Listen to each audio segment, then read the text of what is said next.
Hello and welcome to yet another episode of Radio Gore Press. I'm your host, Sarah. Joining me is the wonderful Phil. Hello. The wonderful How are Phil. you doing, Phil? I am wonderful, apparently.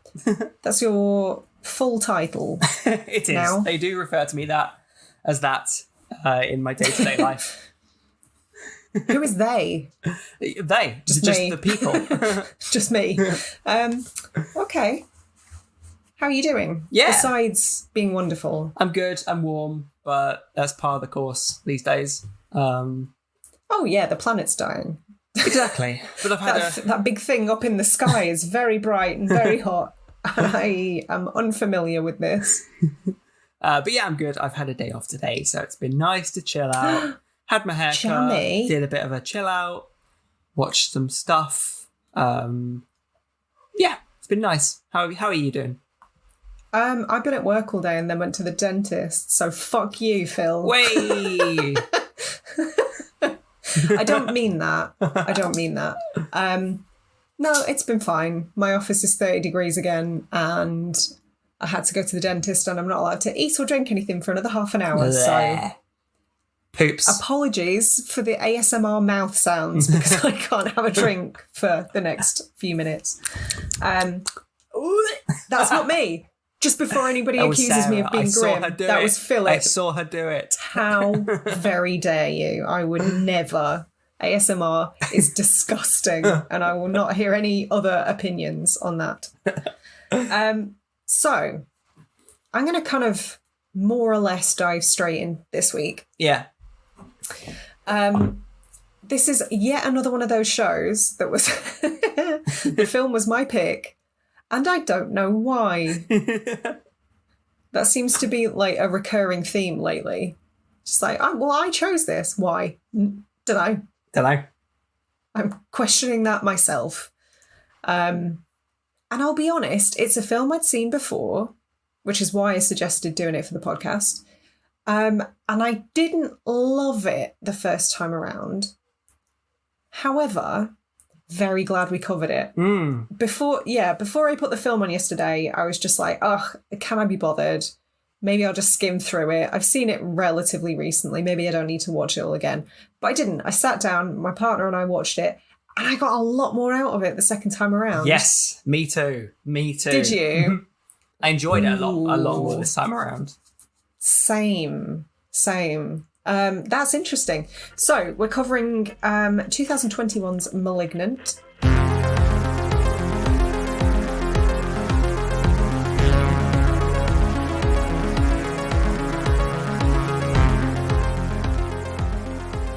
We are. Do you have a synopsis for us before we go any further? I do. I tried to find one that kind of wasn't vague enough to just like be over in 2 seconds, but didn't spoil so much, and hopefully I've found the balance. 27 long years after the brutal Simeon Research Hospital incident, abused Madison wakes up in a hospital in present-day Seattle. But with numbing visions of murder getting in the way of a normal life more and more, Madison's obscure past emerges, baffling both herself and the local detectives. Are these explicitly violent killings figments of Madison's troubled imagination? Either way, someone, or better yet something, links the past to the present, demanding closure and blood. Is the bogeyman real? No, he's not. To answer that question. Thank you for listening, and also, guys. It's been a pleasure. And also, the other question is it in her imagination? Yes and no. We need to say, as usual, we're going to spoil the fuck out of this. So if you haven't seen it, we do recommend watching it because it is a ride. It is a ride to take. Oh my God. I genuinely think, like, we always give a spoiler warning. We always go pretty in depth and pretty spoilery with our discussion. However, this is definitely one that you should go into this film as blind as possible, knowing as little as possible, and just sit tight, just sit back and enjoy, or don't. But experience it, and please don't listen to this show first, because unlike a lot of filmmakers, cough, hacks, like M. Night Shyamalan. Why do I struggle so much with his name? Shyamalan. Fuck. Every time. I like braced myself. I mentally prepared myself to say it and I still fucked it up. Shyamalan. Right. Unlike some directors, in inverted quotes, well, no, he's definitely a director, who just shoehorn in twist endings because it's become the norm for them. The twist in this is something else. And I would hate to take that away from anyone. Yes, yeah. I mean, even knowing there's a twist in itself seems like we've said too much, but... I mean, I think everybody else who hasn't seen it yet has probably checked out by now. That was like a minute-long spoiler warning. Yeah, you're right. We should probably talk about the movie by now. So I would like to kind of approach this film a little bit differently. Okay. Because so much of my enjoyment is derived from the twist, and because it's almost going to be impossible for us to talk about a lot of what happens in the first hour and a half without acknowledging the twist, shall we sort of give a quick kind of a synopsis, like a plot run through straight out of the gate so we can kind of go backwards and then work through? Sure. Yeah? That works. So, Madison, our doe-eyed protagonist, is in an abusive relationship. Her partner shunts her against the wall, like cracks her head open, and she wakes up in hospital. She was pregnant, has lost the baby. And then weird shit starts to happen. People that she figures out from her past are being picked off and killed. But not only that, her reality is sort of warping in such a way that she is able to view the killings. And she tries to warn the police officers that it's somebody called Gabriel. Her adoptive mother that we find out, not her birth mother, tells her that she had kind of an imaginary friend called Gabriel when she was a kid. And they dig deeper and deeper and deeper. And her sister finds out that she basically had, are we calling it a parasitic twin? That's what they refer to it as in the film. But so I take issue with this. So it's a teratoma that they attempt to extricate from her person. But because they share a brain, they can't remove all of him. So they kind of just like shove the remnants back into her head and sew her up. And like, I have so many questions regarding this, but it's actually her doing the killing as Gabriel, because the little part that was left has been reawakened by the head trauma and is murdering people. Yeah, and kind of tricking her into thinking that she's just existing her normal reality as these putting murders her in take kind place. of a mind prison. Yeah. Some would say.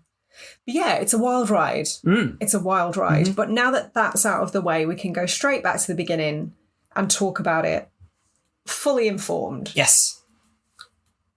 I was... So within... I'm surprised how much foreshadowing there is. How many clues? Like within 5 minutes, I thought of... I picked up 3. Okay. What were the 3? So the fact that it's called Malignant. Yeah. Shades of malignant cancer and tumours.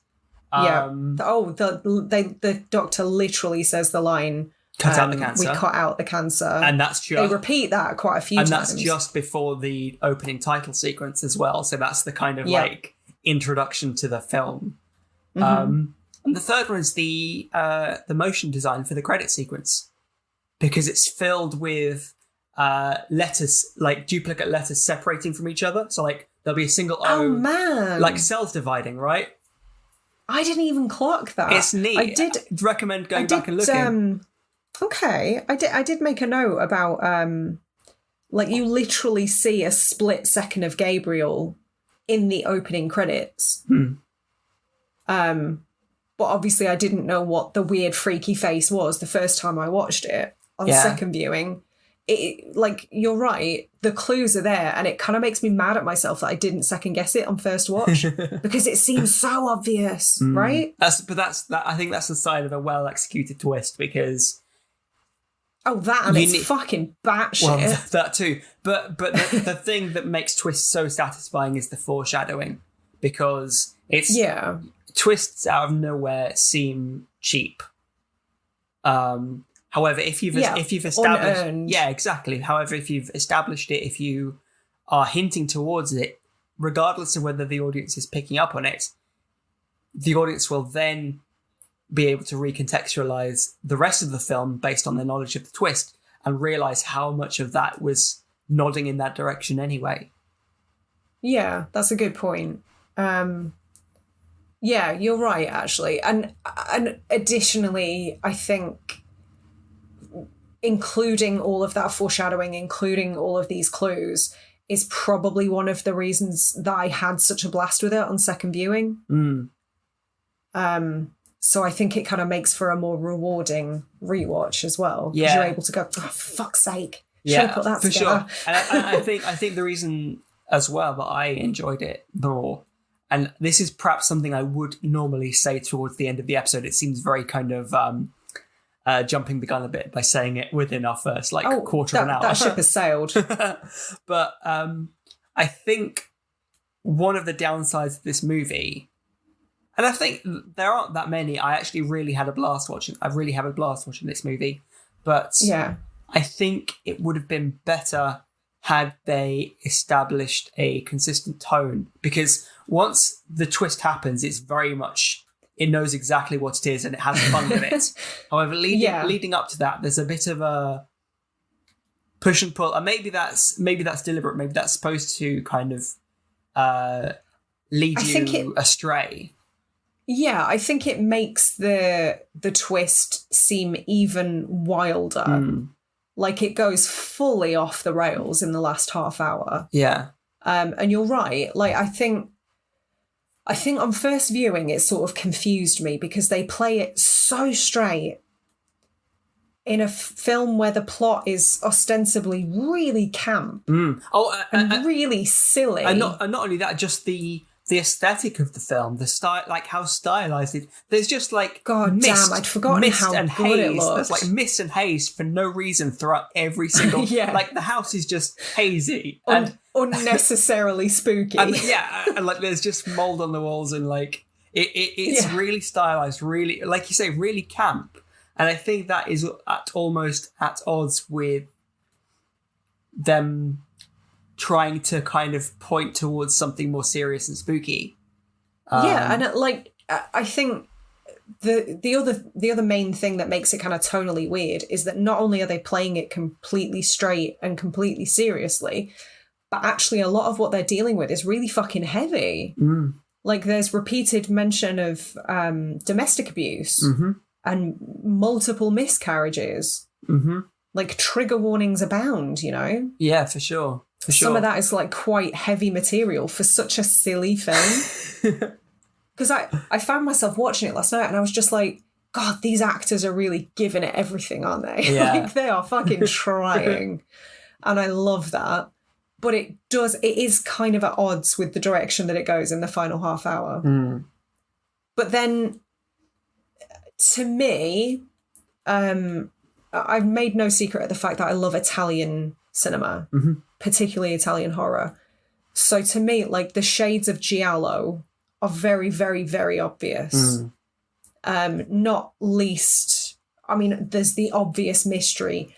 There's the obvious stylistic choices, the lighting, the contrast, the fact that the killer wears a black trench coat and black gloves. But then equally, there are also nods to like J-horror, particularly in the first kind of 20 minutes when you see the entity that becomes known as Gabriel for the first time. So, right, let's talk about that for a second then. Okay. I'm going to stop right there. So that is one of the things that I had a problem with. And I think they do a really good job of kind of tying up almost every loose end, including the stuff about her being in what is effectively a mind prison, trapped by Gabriel, and her reality is completely warped by him. So then why is he presented as a threat to her? Because the first time we see Gabriel, it's as a separate entity. So we see Madison and we see Gabriel in the first 20 minutes of the film before we know that they are essentially one and the same. So obviously they do a reasonable job of explaining that away. But why is he then posing a threat to her? Like, do you know what I mean? Kind of like there's that sort of J-horror influence kind of chasing up the stairs, and like, you know, you just see the long hair, and it's very aesthetically in line with a lot of Japanese horror.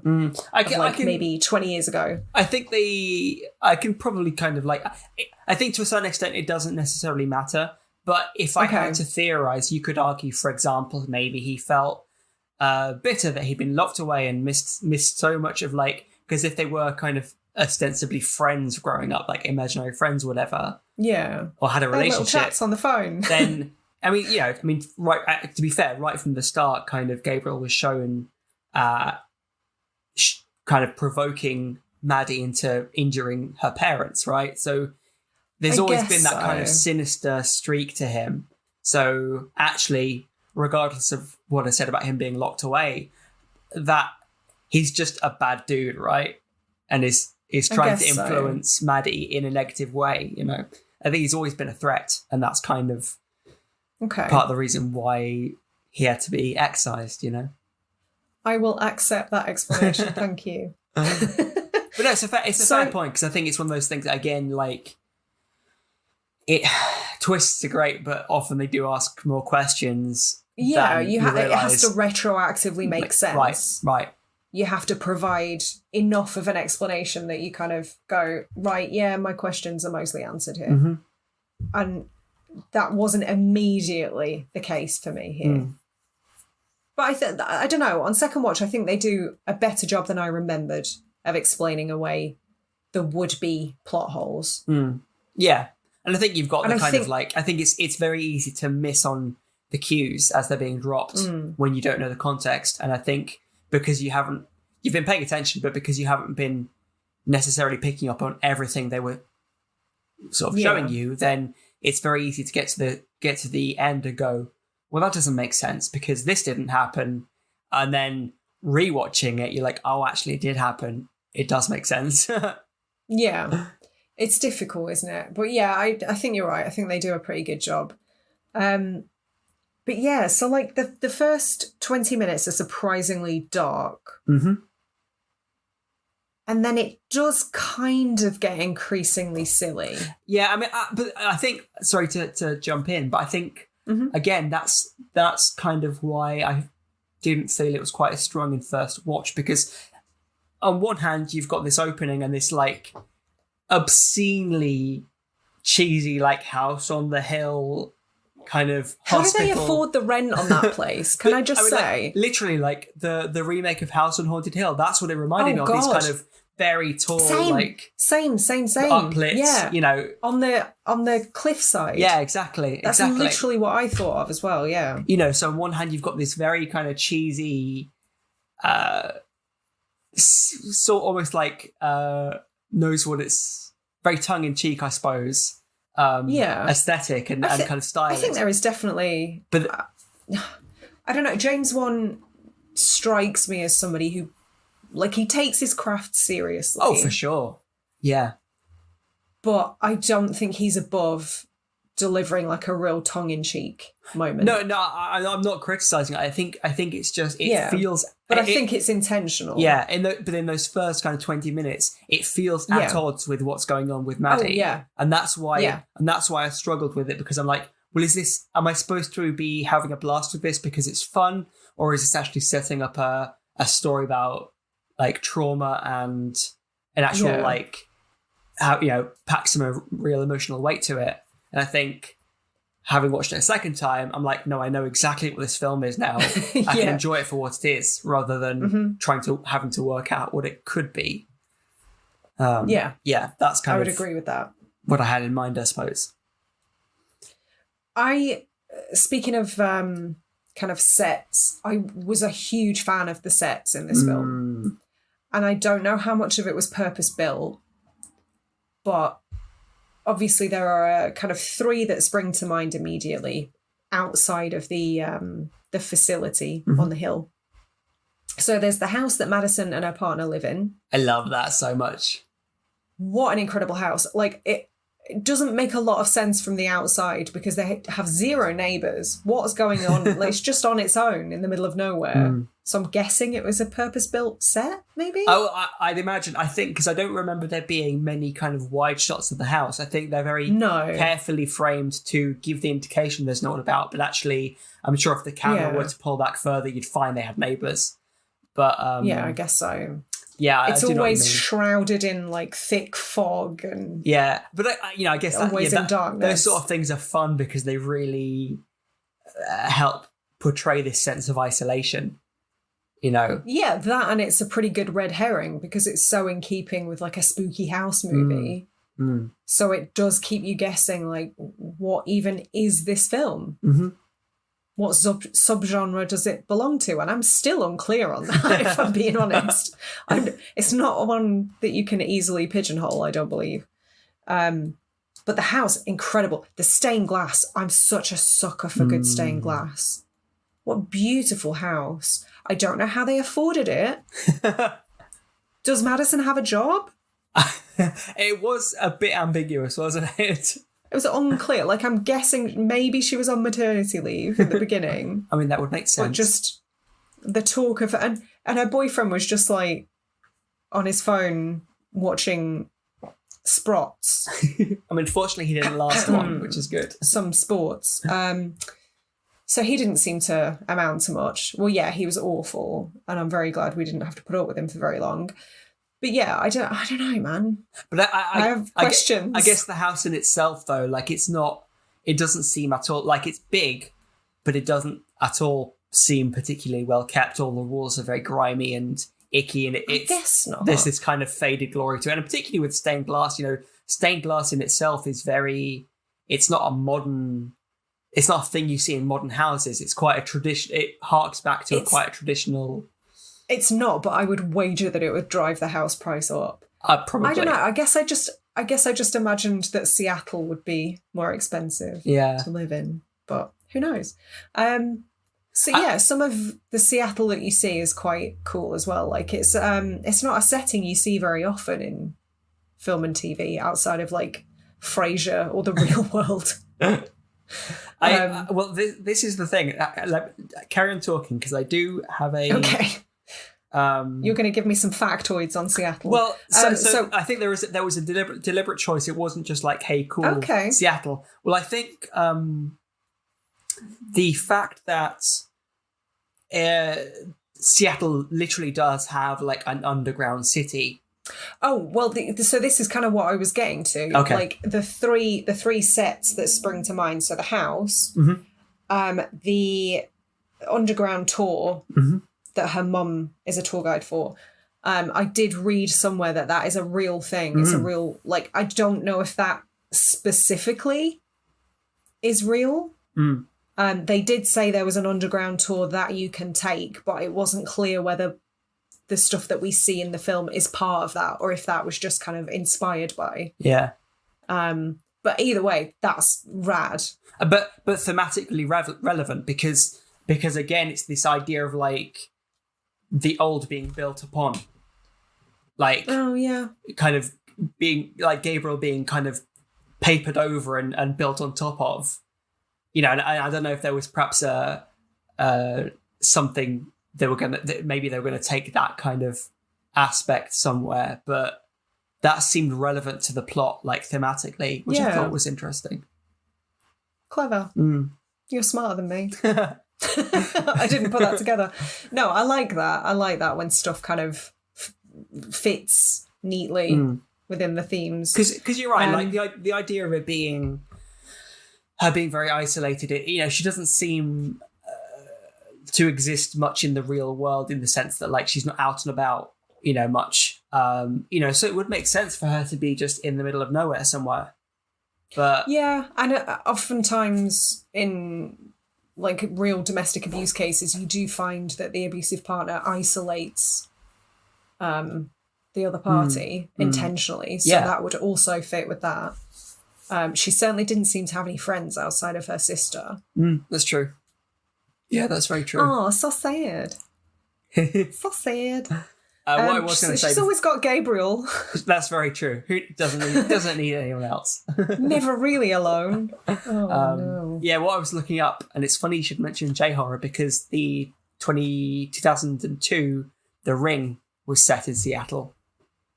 Oh yeah. That's what I was kind of like. Am I right in remembering that? Right. Yeah, I wouldn't have put that together. Of course it was. I mean, I haven't seen don't that think in a long time. I wouldn't say there's any kind of deeper meaning to that, but there's at least a precedent for kind of at least one horror movie being set in Seattle. Okay, when I think Seattle, I think of grunge music and grunge music alone. It's not like films don't immediately spring to mind. So that's interesting though. Going back to the house very briefly, and just how I'd forgotten how good this film looks. Yeah, and actually how.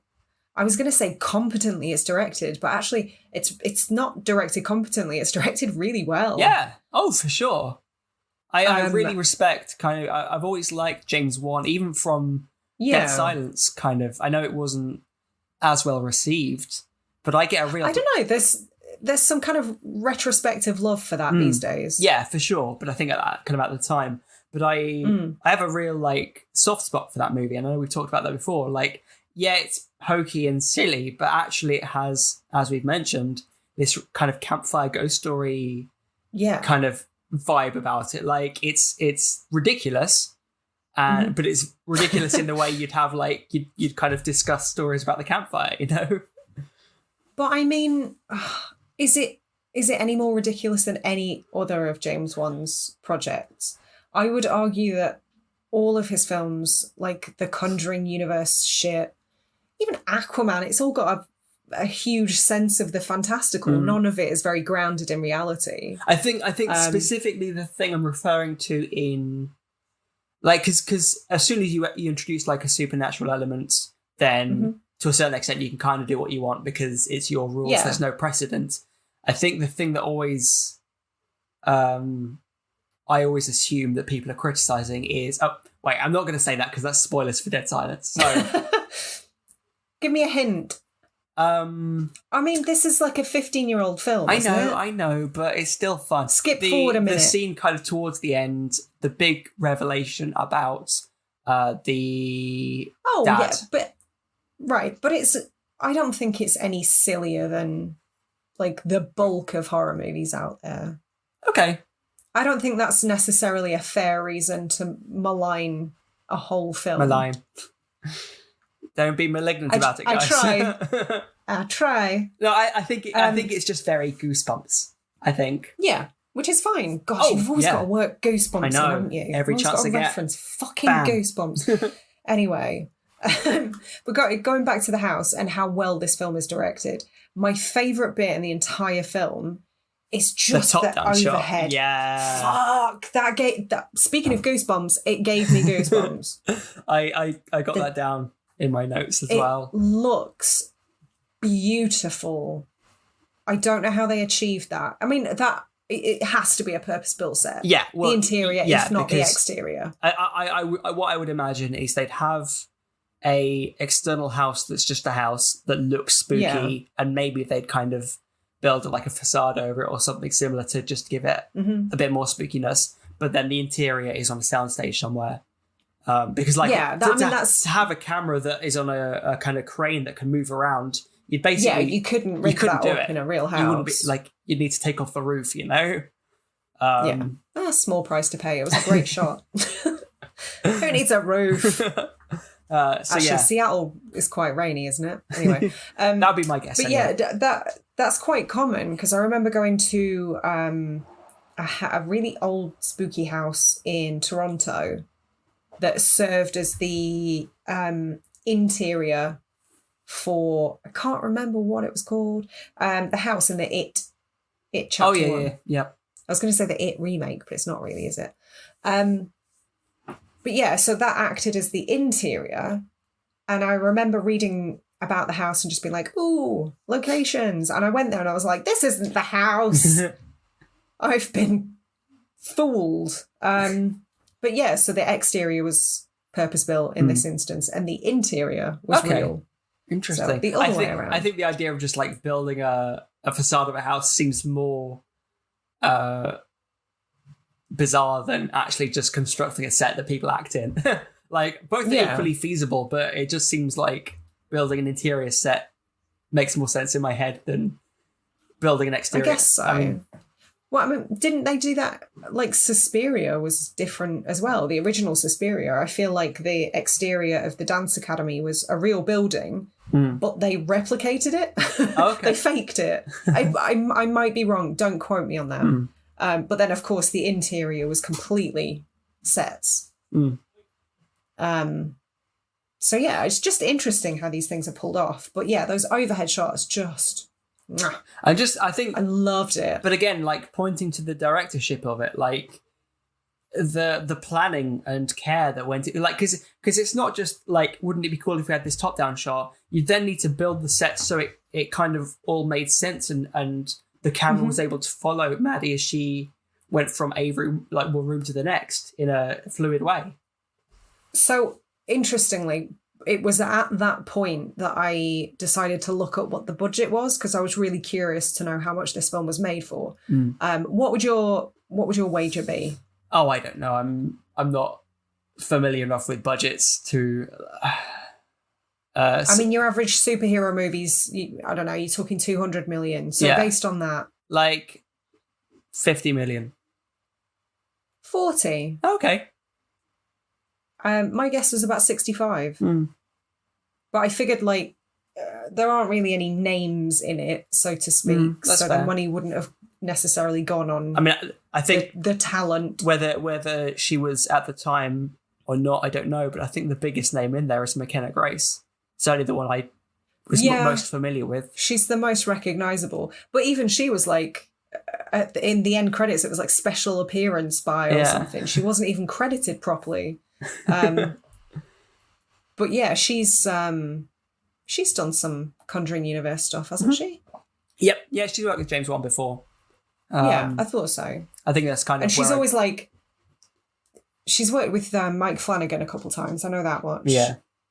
And she's always like the young version of everybody in films. She was like the young Margot Robbie in I, Tonya, and the young Brie Larson in Captain Marvel. True. And obviously Ghostbusters now. Oh, she's great in that, isn't she? She's brilliant. I don't often find child actors to be notable. Young Carol Danvers in Captain Marvel. I said that. Oh no.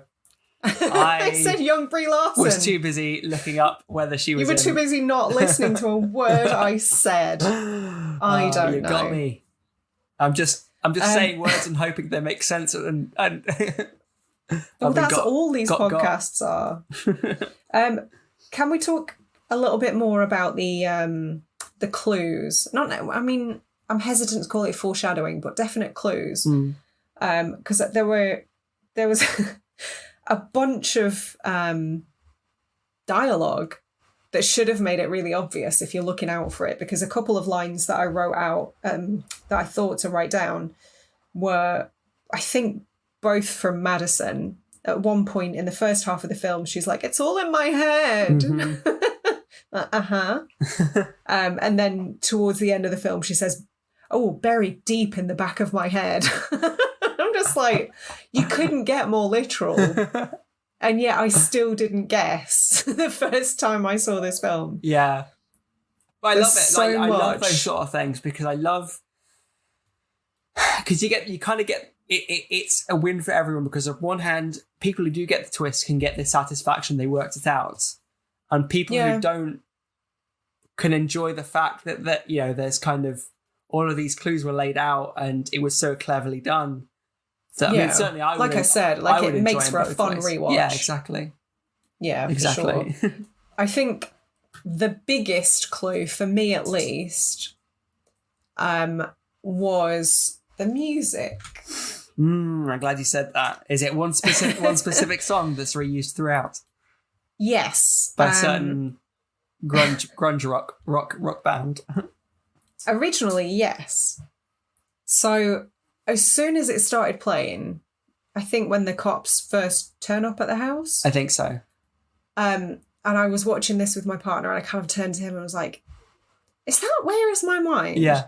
That music sounds really familiar. Is that like an orchestral version? And then obviously it occurs again and again in the film, and it became more obvious as the film wore on that it was in fact that piece of music. I looked the song up. It's by a band called Safari Riot. Okay. Disappointingly was not made for the film. Oh, okay. And that snippet that we hear is the only good bit of the song. Oh, no. Which made me really sad. But that bit is just so well utilised. Yeah. I said that kind of on my notes is about how that song and that bit particularly, and that cover particularly, perfectly encapsulates the entire film, because it's simultaneously dark and creepy, also quite energetic and upbeat and lively, because there's kind of a synthy tempo to it, and it's quite intense, dramatic. Yeah, and I love the fact that they never actually carry on with it. It's always like the intro and then done. And I think for those of you who know the Pixies, you're like, wait a minute, I recognize that, and there's a kind of enjoyment you can get from that, the use of that song. Because they never actually play any lyrics. I think it's only really beneficial for people who know the song, right? I like I say, I'm super familiar with the song, and even I had to sit there and go, is it? It sounds it, but is it? And like it wasn't immediately obvious. And then you've got the connection with Fight Club as well. Of course, which I thought was quite interesting, because it the Pixies version of it obviously very famously plays at the end of Fight Club. Yeah. And just the fact that is about kind of split a guy with like fractured personalities. I don't know. I thought that was quite an interesting nod. Again, intentional just, he does the work to lay down the clues. Oh yeah. The thought was there. Yeah, for sure. Like, I think, to be honest, this is one of the main reasons I'm really glad I rewatched this film, because on first viewing, I found it to be a bit too silly, a bit throwaway. Like, don't get me wrong, I really enjoy when it goes full balls to the wall, for sure, insanity towards the end. I think it's so fun, and if I'm honest, one of my major criticisms is that I think the reveal should have been sooner. So you can have fun with it more. Yeah, I think the film is almost 2 hours long. I think the first half is a little bit of a slog. It was never boring, but I was just like, it felt a bit more standard horror movie. And then when you get to the reveal, which I haven't really seen done in that way, it gets a lot more fun, I think. So I would have preferred more of that. So it's interesting you kind of talk, because this is kind of what I was getting at when I was talking about kind of the ambiguity about the opening kind of half, I suppose, or maybe 3/4. Another film that does something like this, kind of similar from a kind of plot perspective, that, funnily enough, is directed by a collaborator of James Wan, is Upgrade. Okay, I wouldn't have made that connection. How do you mean similar? Well, now I've name dropped that. And I'm like, sorry if if you haven't seen Upgrade yet, guys. Well, like, both deal with a protagonist who has their mind hijacked by something, in which the hijacked version is a lot more competent, a lot more kind of physically fit, combative. And both are very stylized. Both are very stylistic in their kind of. And it was obviously Lee Winnell who directed Upgrade, who's obviously Specs in the Conjuring universe, is directed by James Wan. But the thing about that movie is it was very, from the word go, very clear what type of movie it was. Yes. And I think it makes it a lot easier to get on board with it because of that. Yeah, for sure. Oh, I love Upgrade. Yeah. And I think way more consistent in tone. And not this. I think I don't want to say I still had a blast with Malignant, but I think Upgrade is objectively the better film. Yeah, but I think is that what if that's what you're trying to say? I mean, that's the thing though. I wouldn't I wouldn't prefer to watch Upgrade over Malignant. I don't think. Oh, I would. Yeah. Yeah. But that was the film that jumped to mind, and I think had Malignant done a similar thing and been very clear with how it was going, and I think to a certain extent it was. You had like I said the big cliffside on second viewing facility. I mean even the kind of like nerdy CSI. Excuse you. Apologies. The Fisher-Price Bike Club just rode past again, so you'll have to write them a letter of complaint for that noise pollution. But even just like the nerdy CSI girl, it was just a kind of a stock character, and it seemed so out of place with this kind of film that was touching on domestic violence and like memory loss through trauma and all these things. And everyone was just like giving it their all and playing it so straight. It's so odd. But yeah, so I came up with some comparisons. Mine were all very different. I took a different tack to you. Okay. Upgrade was not something that sprang to mind. So I went a bit more literal, and I was trying to think of other things I've seen that sort of dealt with, I guess, parasitic twins. I've never seen teratoma in a film before. I don't think ever. I remember first hearing the word teratoma, which was my friend Louise, who said, Google it and report back to me. And that will stay with me for the rest of my life. But in terms of films, obviously the main comparison that I guess is the most obvious is Basket Case. Yeah. There's also my favourite ever episode of The X-Files, Humbug. And they're both, I mean, that in itself was inspired by Basket Case. They're both they're effectively the same story. Like, Guy has parasitic conjoined twin that somehow paranormally detaches itself and goes and murders people. Obviously, in the case of Basket Case, it was a conjoined twin that had been removed but survived.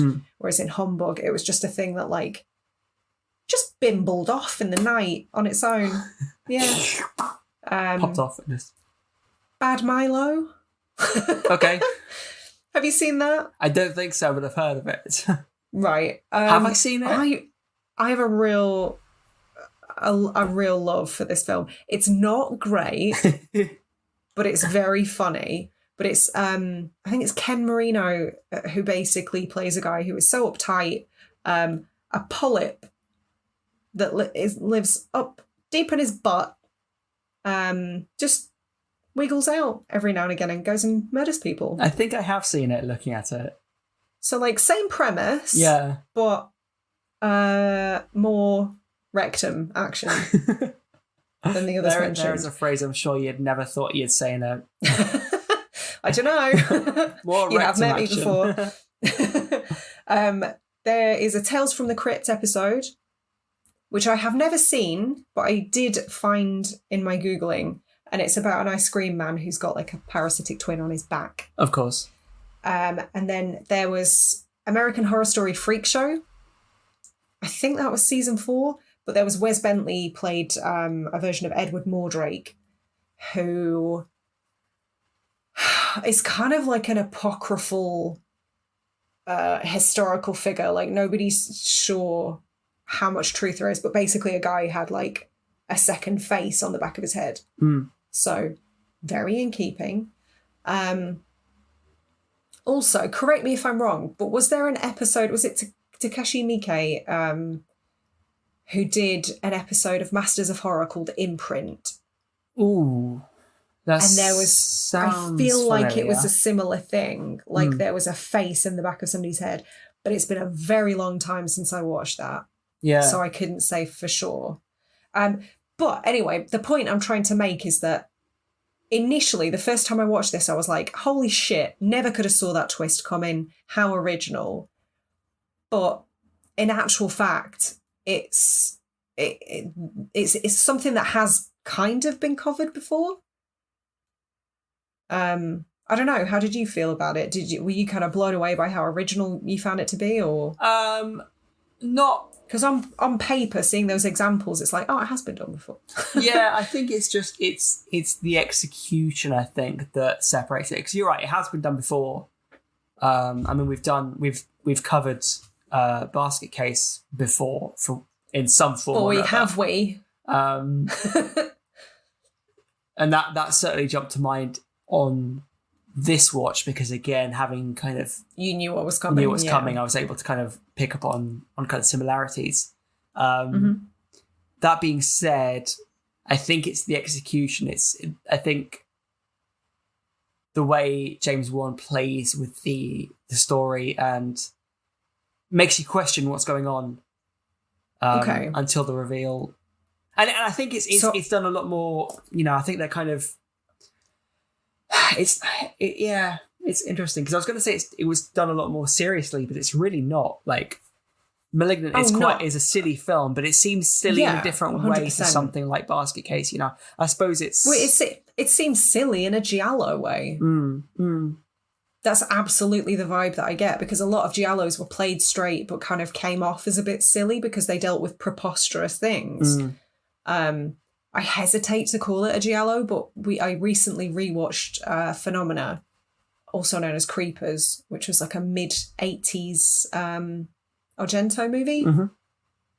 There's literally a monkey wielding a switchblade bimbling around, and it's about a girl who can telepathically talk to insects. That does sound silly.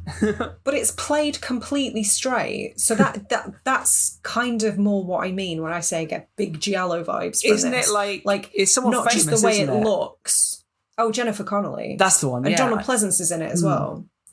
But yeah, it's not just the way it looks. It's like aesthetics put to one side. It's thematically and tonally as well. Because they were sort of a bit larger than life and quite theatrical and played really big, which didn't necessarily fit with how serious they were trying to present things. And that's the biggest sort of takeaway that I have. That's what immediately made my brain go to giallo. And I think if James Wan had certainly had that in mind when he was directing this movie, then actually the criticism in inverted commas that I have towards the movie may be unwarranted, because actually if it was a deliberate choice to do that, because of the fact that, like you say, giallo movies kind of straddle the line between serious and silly because of the conflict between the tone and the subject matter, then if he was knowingly doing that, then it's not necessarily something that should be critical. He was. He certainly knows his horror. Yeah, for sure. And so it would make sense for it to be deliberate. And if it's a deliberate choice, then sure, I can maybe not like it, but it doesn't necessarily reflect on his directing abilities because of the fact that it was a deliberate conflict, right? Yeah. I like to think he knew what he was doing. I would like to take a minute to talk about how fucking cool the weapon in this film is. Again, silly, so silly. Hugely silly, but I've never seen anything quite like it. There's a lot that's actually bizarrely original in this film. As soon as you see that trophy, you're just like, whoop, yeah, they lingered on that a little bit too long. Chekhov's trophy. But I love what they do with it. Yeah. And actually it makes for a really sort of beastie weapon. Yeah, for sure. And like original, like you said, it's not just, again, and thematically relevant again. And thrifty. Yeah, there you go. We like a murderer that repurposes items. Upcycling. I can get on board with that. Yeah. I didn't care for the Achilles tendon fake out. I'm not surprised. I'm glad it was a fake out because I was shielding. I've seen it before and I was still shielding my face and waiting for it. What an idiot. But yes, I'm very glad that didn't come to fruition. And actually, this film, I mean, maybe the last 15 minutes aside, is not very gory at all. I think I'd kind of remembered it being far more blood-soaked than it actually is. I think it's the fact that the gore is done so well. Like, they've everything, all the kind of like, when you see Gabriel, when you see like the doctor's head crushed in on the bed, like it's so disgusting that I think that probably sticks in your head a lot more than otherwise. If it looked a bit naff, then probably it's more forgettable, and if it's more forgettable, then you probably don't really remember it playing such a big part. But because it's so memorable, it kind of takes over. Visceral. Takes a bigger presence than it actually had. Yeah, you're probably right there, actually.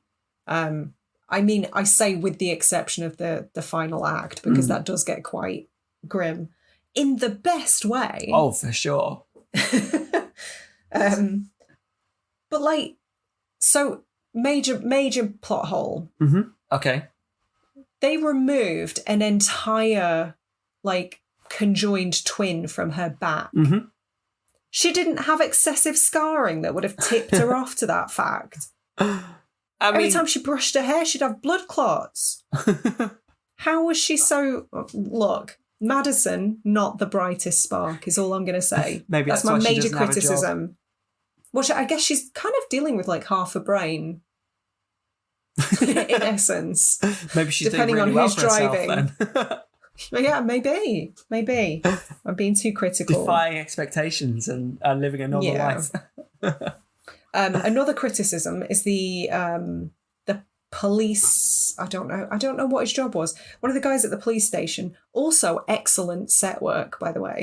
The police station was so cool. That building, like kind of 1920s vibes. Yeah. A big Loved it. open plan office. Brilliant. But the aged up police photo was preposterous. AI technology is not quite there yet. But they're very lucky that she had the same haircut that she did as a child. That's all I'm going to say. That is fair. And in all honesty, like if that had been wildly different, that would have thrown them off. I think if that's the thing that you're kind of one of your key criticisms, I think it says more about about how much you enjoyed it than anything. Yeah. You're quite right. That and the fact that like, why isn't she super hench? Because she apparently unwittingly goes out and does like backwards nighttime parkour. Oh, when she's like scaling the she'd have ladder. Constant DOMs every day. She'd be waking up. Whoa, why am I quads hurting? It's so unrealistic. The backwards stuff was pulled off really well. And I did read that they hired a professional dancer and contortionist to play Gabriel, which I think was such a good move. The trivia that I read said there was no CGI involved, but I challenge that fact. Okay. Because there were moments, I think there were some moments that had been sped up artificially to make the movements look a bit weirder. But it did look like some of it had been touched up a little bit with CGI. Interesting. Correct me if I'm wrong. I mean, I call bullshit on the zero CGI claim. Is it specifically to do with Gabriel or the film itself? Because what, the no CGI thing? Yeah. It was to do with Gabriel. Okay. That was the piece of information that I read anyway. Okay. It was to do with like because they wanted, the reason they hired a contortionist is so they didn't have to, basically. But I don't know, some of it looked a little bit strange to me. Yeah, it didn't pick up on anything. I must loved admit. it. Oh yeah, and I love the fact that he I suppose is always shrouded in darkness, because it really, you kind of get senses of like something not being quite right, because obviously he is back, kind of working backwards, right? And the backwards knees made me fucking boke. Humans are not supposed to run like birds. It weirded me out, Phil. I don't care for it. But it's because he is shrouded in shadow so much. Even if he's in a kind of a perfectly well lit room, it adds just that level of like obscurity to it that makes you feel a bit it's like uncanny valley almost, because it's not on first glance not obviously wrong, but you get senses like flashes here and there that there are limbs bending the wrong way. It's great. I love it. Horrible. I just, before we start to wrap up, I want to take some time to dedicate to the prison massacre scene. I was just glancing down my notes and I was like, oh, must remember to mention Zoe Bell. Because there is so much good stuff in that like 4-minute sequence, however long it is. The reveal when you finally sort of see her hair part and Gabriel's little gross humanoid face appear, that reveal is hysterical and I love it. It made me laugh so much. It's like the perfect amount of like shocking and hilarious. Yeah. I love. And then, sorry. Oh, I was just about to say, and then just the carnage is unleashed and it's a thing of beauty. That's what I was going to say. I love when the reveal is tied to a moment of like increased kind of tension, I suppose, in a movie where it's not just like big reveal, it's big reveal and also here's shit that's going down, right? Yeah. Like it's like, ta-da, I'm going to break some limbs. Yeah. It's so satisfying because you get the actual reveal kind of amps you up as it is, because the kind of dominant, everything falls into place. But then not only that, you're kind of reeling from that, but also there's this kind of like spectacle of a fight scene. So it's enjoyable on so many different levels. I have so much time for that scene. And because I love it so much, I think this is where my major criticism of the second half not being long enough comes in. Because that stuff, the bit in the prison cell, and then again in the police, I want to say office, but office feels wrong. Police station, the big room. I mean, I don't know. It's where the police officers work. It's in the police office. It makes sense. Okay, we'll go with that then. Go, just take it down to the police office. I'm not braining good today. No, I would have gone for the word office as well. Don't get me wrong, I'm not. It was an office. It was. Mock me all you want, it was an office. But yeah, the scene where she basically dispatches feels like the wrong word in conjunction with police. Or maybe it's the perfect word. Dispatches the police officers in the police office. Dual meanings. But yeah, I love it. I thought that was brilliantly conceived, really well pulled off. It was so fun to watch. But again, made me sad that we didn't get more of that. Yeah. Because that stuff was joyful, if that's the right word. No, I guess it. But joyful. Yeah. It's one of those movies that just pulls out all the stops and has a blast. And that kind of brings me to the wrap up, because that is one of the reasons that I genuinely have so much time for this film, because I can't believe I was so on the fence about it the first time I watched it, because I think the first time I watched it, I gave it 3 out of 5. My rating has gone up. I can't work out if it's a 3.5 or a 4. Okay. But I respect the ever-loving shit out of James Wan for just doing something different. He swung for the fences. And not everything was a home run, but bloody hell did he try. I think we talked about that kind of during a mini-sode. I think we did, yeah. Kind of, it was kind of post-pandemic.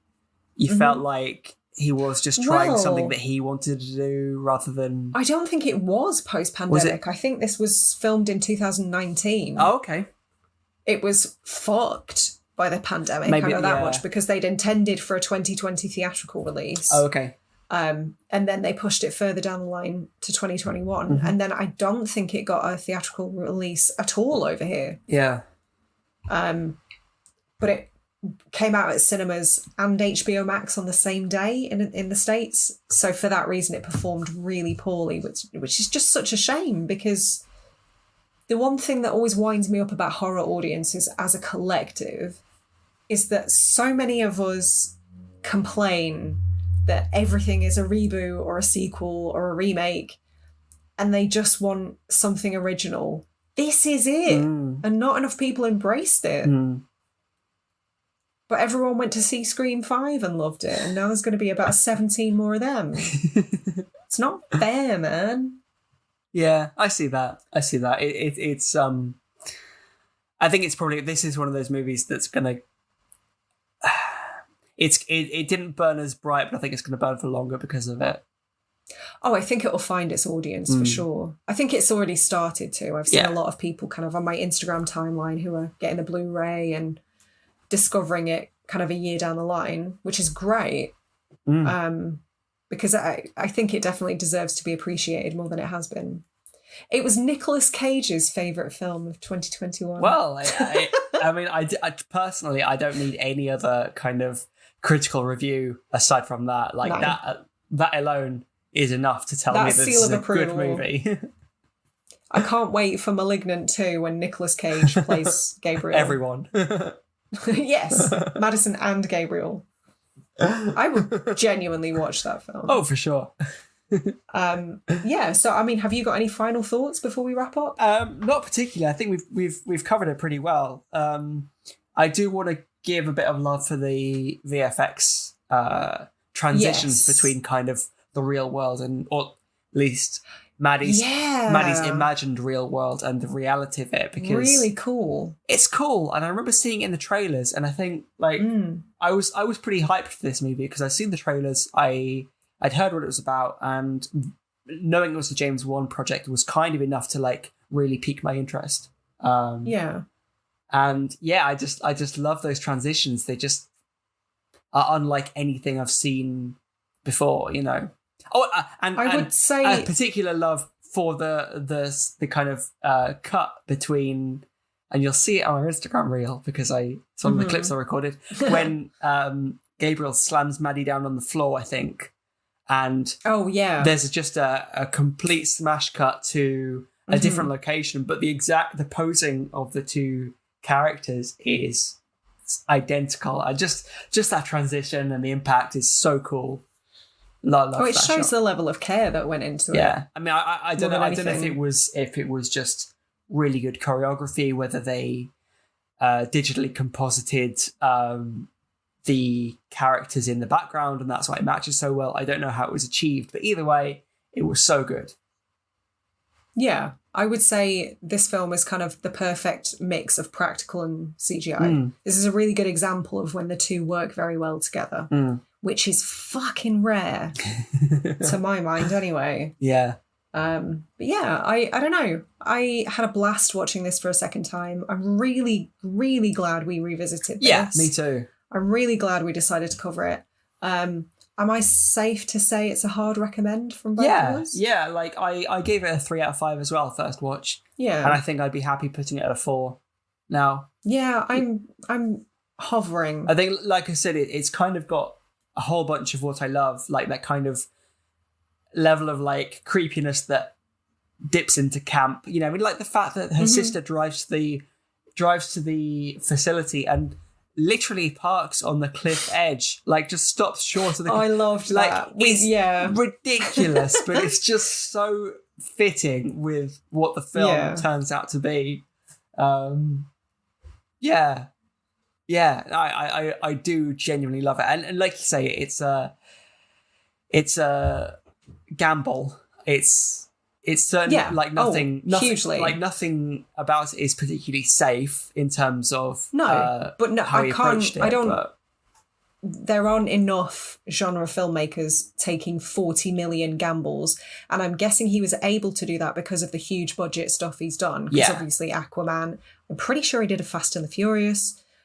So he's kind of like paid his dues in this as far as the studios go. But I think that in itself, and I was going to mention that as well, like, sorry to interrupt, but the fact that he handles both the creepy scenes and the action scenes with equal amounts of competence, it goes to show that his experience as a director, both in all these different genres, has paid off, Yeah, and to see the risks he is willing to take when he's not on a studio leash.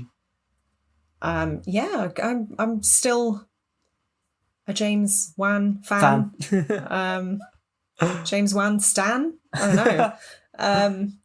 But yeah, can't wait to see what he does next, as long as it's not Aquaman 2. I just can't muster any enthusiasm. But yes, hard recommend from both of us. Yeah, for sure. And it's been a while since we've both been this enthusiastic about something. I'm glad. And I didn't think it was going to be Malignant. I know. that second watch has sold me on it. Like, it really did. And I'm surprised how much it did. Same. Yeah. Same. Pleasantly surprised. But yeah, that's a wrap this week. If you enjoyed this show, please consider listening to some of our other shows. We cover a different film every fortnight. We go super in depth, little bit of silly, little bit of actual film criticism sometimes. If you especially like what we do, we'd very much appreciate a review on your podcast platform of choice. It's the absolute best way you can help get us out there. You can also follow us on social media or check out our Patreon, all of which will be linked in the podcast notes. And until next time, thanks for listening and stay spooky. Bye-bye.